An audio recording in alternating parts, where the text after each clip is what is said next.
Hello! I hope you are having a wonderful day. I just wanted to come in with my June wrap-up. So this month I read a total of 7 books and then like halfway through another book, but I'm going to put that in my July wrap-up because I'm not done. So the first book I read this month I read on my Kobo. So I read Words of Radiance by Brandon Sanderson. This is the second book in the Stormlight Archives and the first book being The Way of Kings.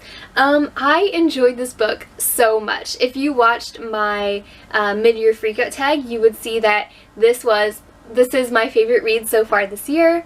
It was amazing. The character growth was fantastic. I'm not going to give any spoilers or explain the plot because it is the second book in a series, but Way of Kings is basically just a big fantasy world with characters and magic and different kinds of unique magic. So the booktuber Captured in Words does a wonderful video with illustrations and pictures, and they explain the magic system really well and they explain the plot and the characters. So if you want to learn more about the Stormlight Archive series, I will definitely be linking their video down below. It is one of my favorites. So the next book I read in June was The Wife Between Us by Greer Hendricks and Sarah Pekkanen. I did a reading vlog while reading this book, and this I voted as the most twisty book I've read this year. So the synopsis basically just says don't expect anything. From the title you would assume kind of like a love triangle. So this book basically follows the trials of marriage in different ways, dealing with exes and emotions about exes, and it has an overall vibe of almost a thriller mixed with a contemporary, so maybe like a domestic thriller. I'm going to read you a little bit of the synopsis just because I don't want to spoil anything. Even saying someone's name might spoil something because of the twisty nature of the book. So it says, twisted and deliciously chilling, The Wife Between Us deftly explores the hidden complexities of marriage and the dangerous truths we ignore in the name of love. Read between the lies. So it's a suspenseful novel. I gave this 3 out of 5 stars, and the reason I gave it 3 out of 5 stars is because some of the twists were too full circle. So there was specifically a twist at the end that I found wasn't necessary, just certain things that were put in just for shock value, but it was really fun to read because I didn't expect a lot of it. And I usually can predict twists very easily, but this one I didn't find myself predicting them, I just found myself reading it. So the next book I read this month was Fierce Kingdom by Jen Phillips. So this book I thought was a completely different plot than it actually was. So I was under the impression that this was about a mother and her 5-year-old son who were in a zoo and like a lion got loose or something and they were trapped and they had to kind of survive, almost like a Jurassic Park feel, and that's why I picked it up. But it turns out there's nothing to do with a lion.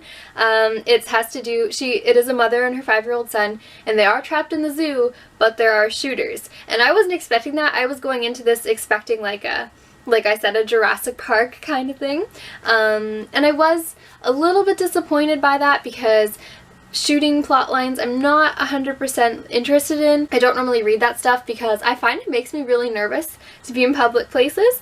So, but this wasn't too bad in that respect. It was more just them hiding the whole time. It does have a trigger warning for shootings, and I don't even think it says it in the description. So maybe this is why I didn't think it was about a shooting and I assumed lions, because it does take place in a zoo and the description just says that but what Joan sees as she hustles her son towards the exit gate minutes before closing time sends her sprinting back into the zoo, her child in her arms, and for the next 3 hours, the entire scope of the novel, she keeps on running. So yeah, it doesn't say specifically what it is, but I think it's because it's in a zoo. I just assumed it was a lion. But that was something cool about this book, was that it does take place over 3 hours, which is a really interesting way to read it and made me want to find out what happened and made me want to keep reading. So it did capture my attention. So this I gave a 3.7 out of 5. I put 4 on Goodreads, but I would say 3.7. There were some problematic bits. I didn't agree with some of the word choices in this book, and I think a lot of it was my expectations versus the reality of what the book was, is why. So maybe if I went in knowing what it was and went in liking those kinds of books to begin with, I probably would have enjoyed it more. So someone definitely will give this 5 stars, but for me this was a 3.7. Okay, so the next book for June that I picked up was The Teetering Society by Katie O'Neill. This book was wonderful. I picked it up because, well, I've wanted to for a while, and then I saw Jaded Reader's video on Draconic reads, and it just reminded me how much I wanted to read this, and I ordered it right away, read it the second it got here in an hour.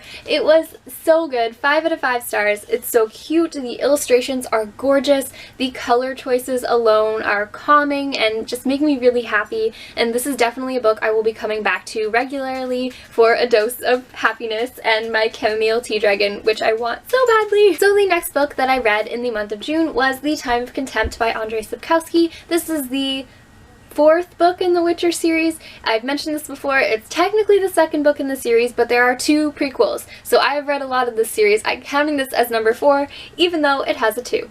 So, this book was the best of the series so far, in my opinion. The character development really was there. I really enjoyed the story. Usually these books get about a 3 out of 5 stars for me, and I'm reading through the series because it's the one series my boyfriend has listened to an audiobook and the one book series he's gone through, so I'm reading them just to catch up with him. But this one actually got a 4 out of 5 stars because, like I said, the character growth was great. I really enjoyed a couple of the scenes, and also there was an introduction of a potentially queer relationship, which I am really excited for, and it made me really stoked to fill up.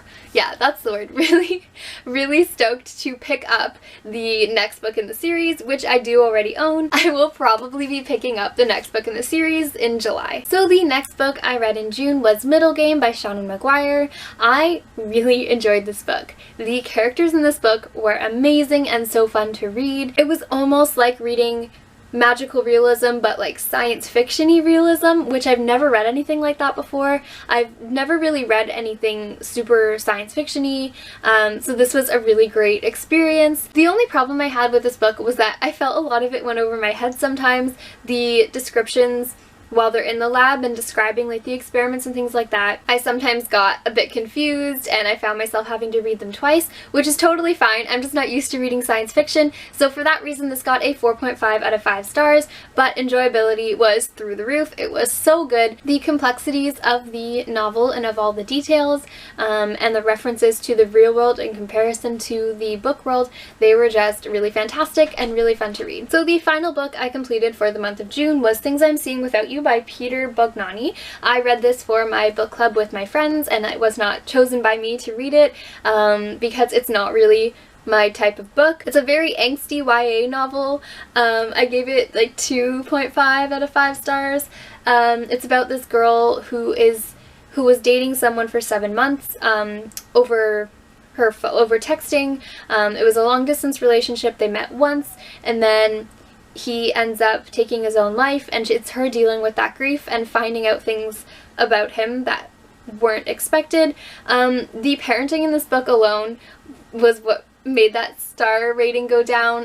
The writing wasn't that great. I've mentioned before that I have trouble reading YA, angsty YA books because it's what I read in high school, but right now I'm like not really enjoying them that much. So in the month of June, I read a total of 3,229 pages, and I gave out an average rating of 3.9 stars out of 5, which is okay. It's almost 4 stars, so that's pretty good. I had a couple 5 stars to balance out the lower books. Thank you so much for watching, and I can't wait to see you in my next video. Bye!